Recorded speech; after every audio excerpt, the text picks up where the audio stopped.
Chasing Ossipoff, the title that I've chosen for today, and it's a title that I think best describes the pursuit that I've been on for the past 15 years or so. And it's a pursuit of an understanding of the work of this man, an architect, Vladimir Ossipoff, and his influence on me. And so the work of my firm, and especially the work that we do in Hawaii. Before I begin, I'd like to mention a few things. As I said, I'm not an Ossipoff expert. Think of me more so as a fan at this point, or groupie, devoted one. I'm not an architectural historian or a academic. I don't lecture like this, so please bear with me. Just think of me as an architect, trying to make the world a better place, one house at a time. That's what we do. And I want to give credit to three sources of the information that I'm going to share today. The first is a book called Hawaiian Modern. Second would be the Lillistrand Foundation. And finally to HPA, which is the Hawaii Preparatory Academy, whose campus Ossipoff designed. I think of Chasing Ossipoff as a story more than a lecture. And while every good story has three basic parts, a beginning, a middle, and ideally a meaningful ending. And so part one, the man I call it, is really more about his background. Part two, I'll call the chaser, that's me.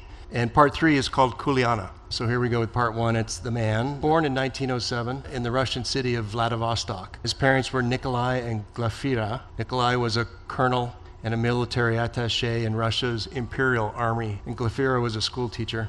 In 1909, Nikolai was assigned a post in Tokyo. The family was immediately immersed in a thriving Tokyo. But they also traveled throughout Japan extensively, absorbing its culture and its ethos.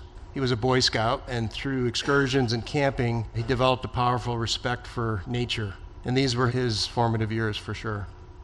Frank Lloyd Wright designed the Imperial Hotel. Ossipoff was able to watch it being built. And about this time, his mom saw him sketching and suggested that he might think of architecture as a profession. He was 15 years old.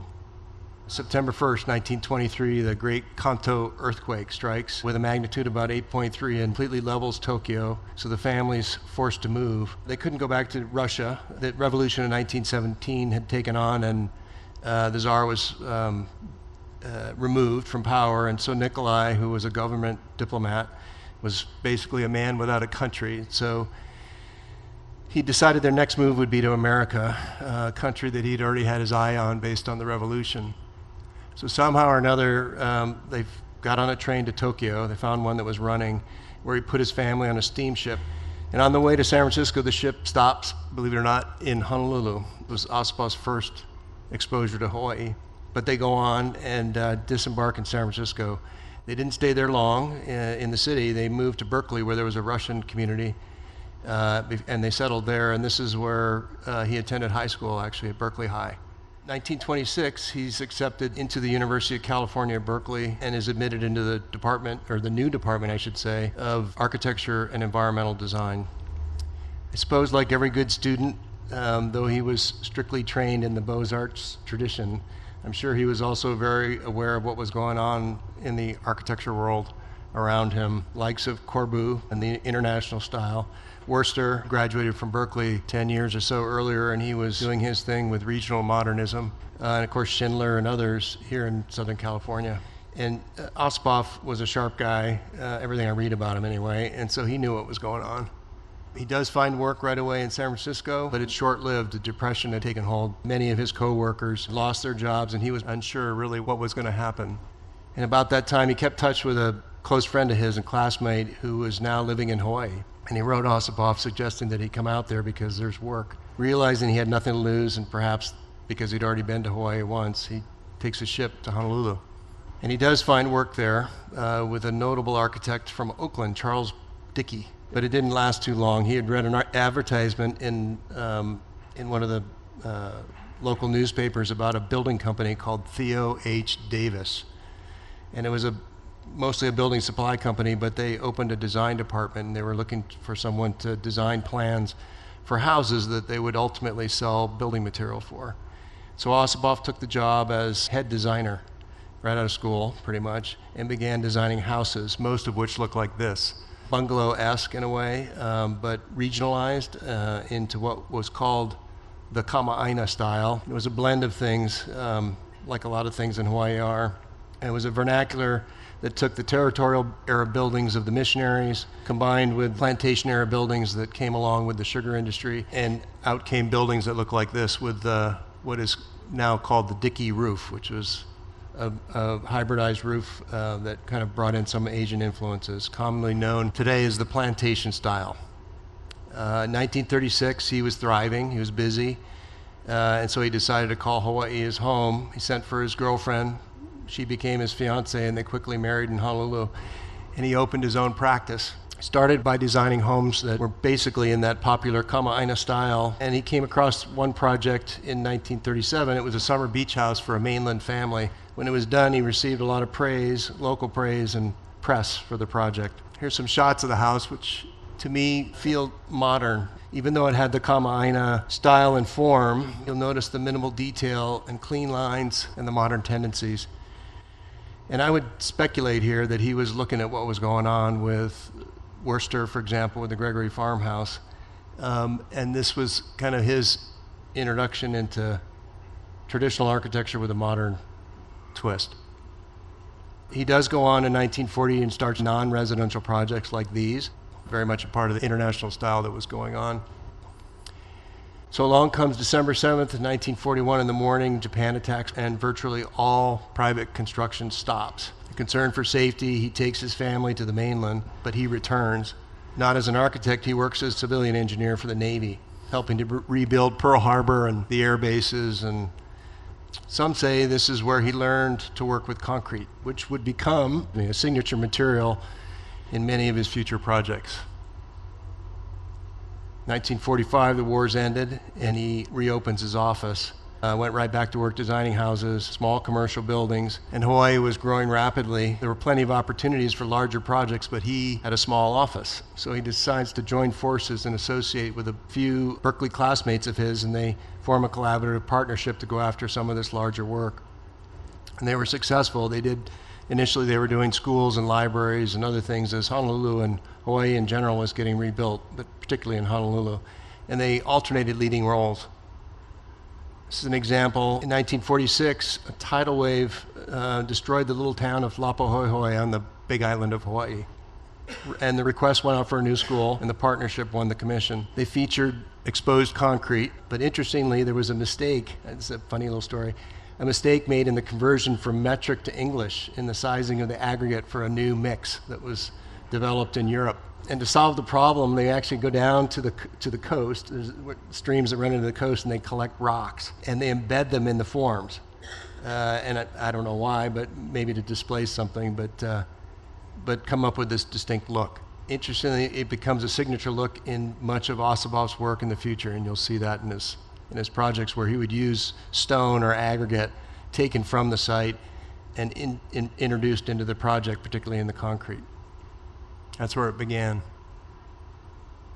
He goes back on his own, separate from the collaboration, and continues to design houses like this one in Kaneohe. And this was a clear move toward modernism. He switched gears after the war.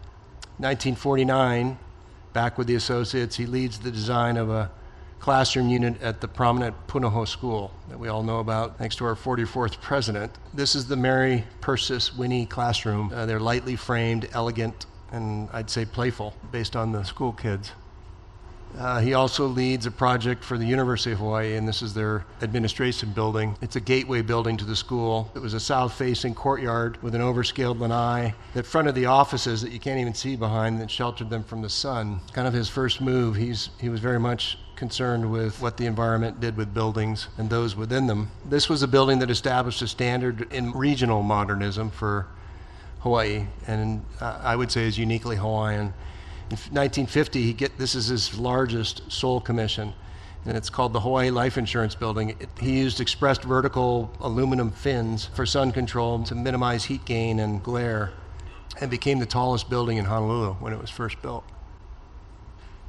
Times were good. Honolulu was thriving, and so was his practice. And the word is he liked to party. And that's Ossipoff on the far right, and I'd like to hope that that's his wife in the middle. About this time, he designs and builds his own house in Honolulu. He's walking the walk. The indoor-outdoor living thing is really something that he introduces into all of his projects. In 1948, a doctor and his wife, Howard and Betty Littlestrand, asked Ossipoff to design a home on a remote ridgeline on a site overlooking Honolulu. The property was in Makiki Heights in the Ko'olau Mountains, very difficult site, lots of difficult logistics, and it would become the Littlestrand House, and it was completed in 1952. It received immediately regional praise and notoriety for its Hawaiian sensibilities, but especially in regard to how well it connected to its place. It gained the notice of an editor of the House Beautiful magazine. It was praised for design originality, of course, strong connection to nature, careful craftsmanship, but especially for its comfort and livability. As you can imagine, this launches Ossipoff's residential reputation, and he goes on to design many more of Hawaii's most distinctive and innovative houses.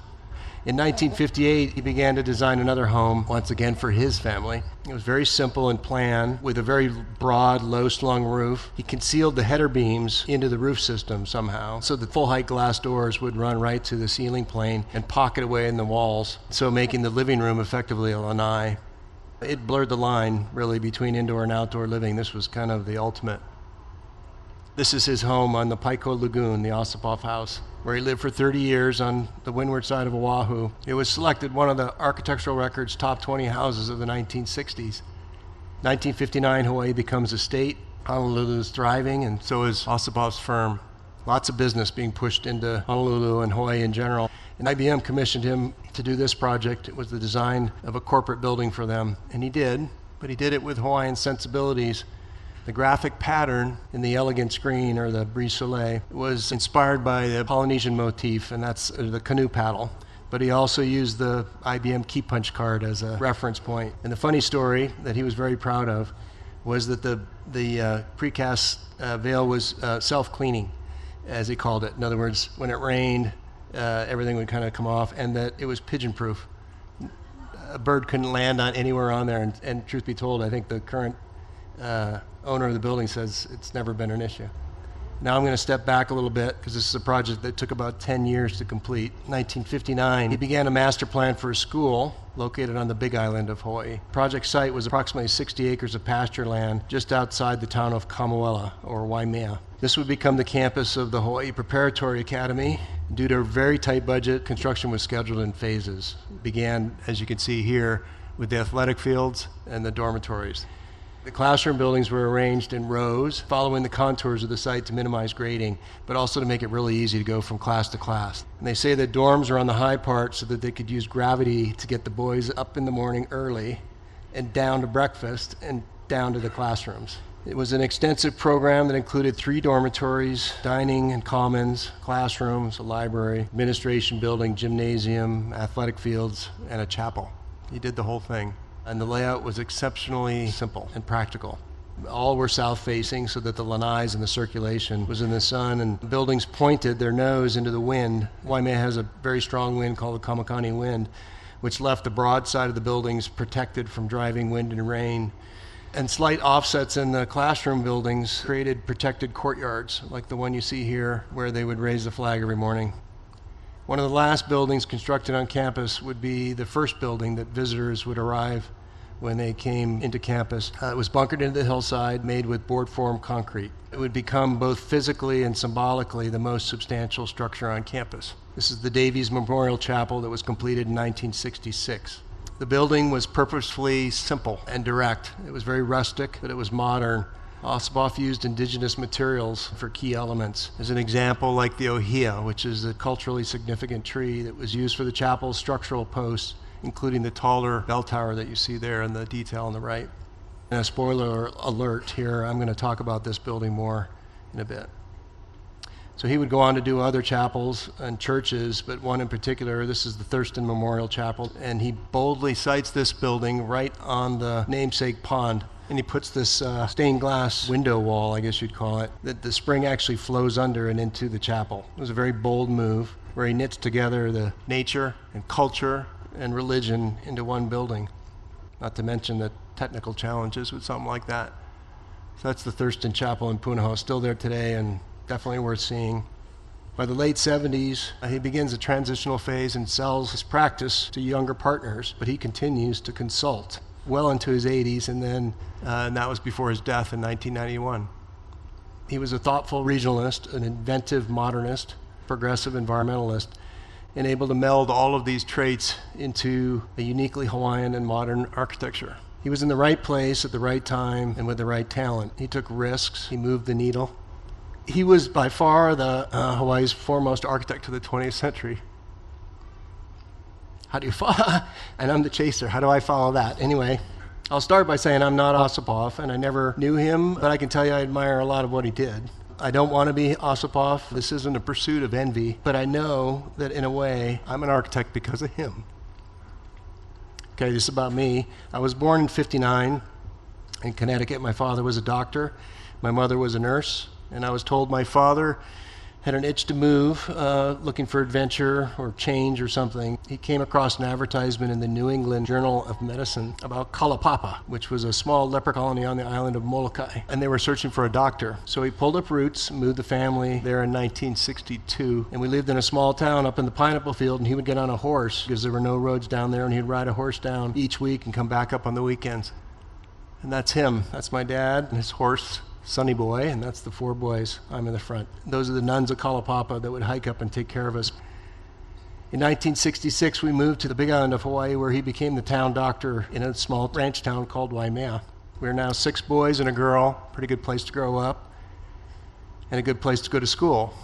Yes, this is now the campus of HPA that we were fortunate enough to attend, and by this time the campus was complete, and I'd go on to spend about 11 years there, and I would call those my formative years. And by formative, truth be told, it wasn't in regard to academics. I was known more as one of the artsy kids. And so I spent most of my time at the art center. In my senior year, I took an art class, a drawing class. And we were sent around campus, divided and sent around campus as students. And I was sent with a small group of kids to the chapel. And we would go there for multiple times during the year, during that class, and we'd draw over and over and over again. They're still doing that today, by the way. And each time we draw something different. We do shapes, we do light, color, texture, patterns. This is when I first noticed the chapel, but not in the architectural sense. I wondered why it was made with the things that it was made of. Ugly things, really, I thought. Logs with bark, rough floors, walls with holes, and rocks. Everything seemed lopsided to me. It was dark, moody, and it echoed. There were birds flying around. By the end of the year, I knew it pretty well. I graduated in '77, headed off to the University of Oregon undeclared in what was called the AAA school. The Allied Arts are embedded with the architecture program for cross-pollination. And one evening I'm walking by the studio of the architecture students and I see what they're doing. They're drawing buildings. I said, I can do that. I've done that before. 1983 I graduated. No cap and gown. I was up fly fishing in Alaska, so those are my drawings. And I headed down to San Francisco looking for work, and I did find it. And I worked for several firms there for about 5 or 6 years before running into an old classmate of mine, Brooks Walker. We had no intention to become partners, but he had a lead on a couple of houses, and so we decided to join forces with nothing to lose, thinking that this was perhaps temporary. That was in 1989, and that's the official start of our firm, Walker Warner Architects. And we kept going, and looking back now, we call those early years the wedding band years. We took on anything we could, new construction, renovations, modern, traditional, transitional, you name it. We were playing all the other architects' music for the most part, but not really our own. After about 10 years, we started to find our way in our own point of view. You could say we were beginning to write our own music, I suppose. We worked mostly in the Bay Area and Northern California, focusing mainly on residential work. It was something we liked to do. Slowly the projects became bigger and more substantial, and we were now doing mostly new construction. We were consistent in our process, and we had an approach to design that was starting to be our own. By 2000, we had grown to about 12 people, and we continued to focus on houses, but we did take some outlier projects when they came along, like a winery. This is Quintessa. And we began to work outside the Bay Area, Southern California, Idaho, Montana, Wyoming, maybe Colorado. And then came Hawaii. In 2001, a client asked if we would do a project on the Big Island of Hawaii, and of course that piqued my interest. Hadn't been back in a long time. Early on, most of our work was very predictable and safe. You can see here it kind of defaulted to the Kama'aina style. And I'd like to say we were following the rules for the most part. Very nice projects, well done, but nothing original, really. In 2005, a local family that had purchased property, about 20 acres of pasture land in Waimea, my hometown. They wanted simple, not fancy. They wanted a house that felt local with ranch roots. They wanted something different, and they definitely did not want kama'aina. All sounded good to me. So we chose a home site on a crease or a gulch that separated the pasture from the ohia forest behind. We chose a shed as the form for the house. The low side of the shed would take water back to the gulch where it belonged, and on the upside would open to the views. We wanted the house to feel part of the place, as if it were made from it. So one day I'm out canvassing Waimea and looking around for ideas like I do, and I stopped by HPA. I just decided to go there, and I was reminiscing, I suppose, and I go by the chapel, which I hadn't seen in about 25 years, and the doors were open, so I went in. That's what I saw, but this time through the eyes of an architect. I had to sit down. I had to sit down. I was awestruck. It was like an intervention, but I didn't know who designed it. So I ran up to the administration building to let them know what I had discovered. There was a receptionist there, and I asked her, I said, you got a really good building there. And I asked if you know anybody who designed it, and she turns to me and she says, Ossipoff. And I go, what's Ossipoff? I'm thinking Taliesin or some funny names or something. I go, what's Ossipoff? And she goes, well, it's Vladimir Ossipoff. He designed the whole campus. I had to sit down again. And she hands me this, which is a copy of the address that he read to the students at the consecration of the chapel. I'm going to read a little bit from it. To me, one can be modern without having the building be revolutionary in nature or unusual just for the sake of being different. Such architectural acrobatics are no longer necessary. You young men believe in simplicity, in directness, in strength and honesty, and it is in these virtues which I have tried to express in this building. Simplicity through its plan with a simple rectangle being barely demarked by a screen of ohia and the barest of altar rails. Simplicity too through the repetitive nature and use of the same materials. Directness through the use of materials in a direct way. There are no moldings, no curlicues. Concrete is left to look like concrete, and wood is left to look like wood. No paint obscures the natural grain.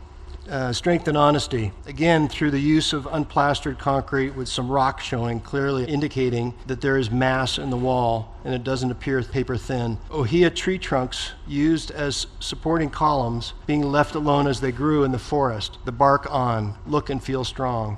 The board on the board ceiling adds to the feeling of strength through its rugged texture. The basic rough concrete slab is left exposed. This is not a chapel for the effete society that I described a few moments ago, but is a chapel for you, strong boys, in a rugged building with no nonsense. A building where you may find solace, and one in which I hope you will feel at home and worship as you will. I still have the copy. So we went on to complete the house in Waimea, and here it is. This is Hale Ma'alahi, which means simple house. Sitting in a pasture on a hilltop beside a gulch separating the ohia forest, looking up to Mauna Kea, and the ohia column right there in the middle, stolen from the ideas that he had at the church, proudly stolen, and that's Ma'alahi. Just after the house is complete, I'm by for a visit with these particular clients, and the owner hands me this book called Hawaiian Modern, the Architecture of Vladimir Ossipoff. And he has a page bookmarked, and I open it, and I see this. It's the chapel. Someone had done a book full of all things Ossipoff that I had been struggling to find out over the last year since discovering the chapel for the first time in my architectural head. I'd been preaching the gospel to all of my current Hawaii clients and dragged them up to the chapel. They called it the pilgrimage, where I'd show them firsthand what it was like to break the rules. And then to make things even better, along with the book came this great exhibit that complemented his work. It was put together by Dean Sakamoto, first started at Yale, and it was coming to the Honolulu Academy of Art. So a good client of mine and a bunch of other Ossipoff junkies and I arranged a visit to the exhibit over the weekend, and we arranged also to see as many Ossipoff buildings in Honolulu that we could while we were there. We went to the Punahou Chapel, we went to the IBM building, we went to the Outrigger Canoe Club, Pauling House, Goodsell House, and we ended up at the Littlestrand House, his masterpiece, still completely intact. And we were hosted there by Bob Littlestrand, who heads the foundation, and he's the son of Howard and Betty, the original family. And he gives us access to the whole house, gives us a personal tour, and shares in all the carefully kept family archives and their letters, correspondence, drawings, models, the works, and details the relationship with the family. I had to sit down again, of course. It was very confirming to me. You know, it's what we do at Walker Warner. That's the ultimate that we look for in the design of a home and the relationship with our client. So it was a good thing. It was a really good thing for me. Okay, so third part, hopefully the meaningful ending, called Kuleana. Walker Warner is now 30 years old. We're 60 people strong, very talented and devoted ohana, our family. Brooks and I are still partners. We have 2 new partners as well, Kathy Scott and Mike McCabe. We still work like we always have, collaboratively. And we have 3 main ingredients that we bake into each and every project. First would be context. And by context, of course, I mean the regard to place and the environment and the surround and all those things that inform each design, but also the context of a client, who they are, what makes them different, their culture of the buildings, resources, all those intangible influences that feed into each project. We mine those early on. A second would be craft, and we are reverent in regard to what we make our buildings with and how we put them together in our details. We insist on the honest and appropriate use of materials, and we combine them as thoughtfully and carefully as we can with expressed detail, no matter where it is. It's a shower in a beach house. Third ingredient is what we call comfort or livability, and of course we want our buildings to look great, but more importantly we want them to live great. And together these ingredients feed our simple philosophy that we want to create enduring architecture that inspires. And by enduring, we mean not only in the physical sense, but also in the timeless design sense, in that we don't want to have our houses or the design of be trend. And by inspire, we want our buildings, of course, to have wow factor, but importantly, we want them to shape and yield memories and inspiration that lasts, like the Little Strand House. So this is the end where I'm going to show you a few of our projects. I'm going to go through them quickly, and I'll just say a few words as I kind of roll through them. This is Kauhale Ku'ili, and this is a camp that I like to call camp where cowboys and surfers hang out together. All the buildings are arranged around an open space, like a camp. Indoor, outdoor, throughout. That's Ku'ili. This is Makanieka. Call this the house that leans into the sun and wind. And it was inspired by an old Hawaiian fishing village called Lapakahi up the coast. None of the buildings there were all shelters. None of them looked the same.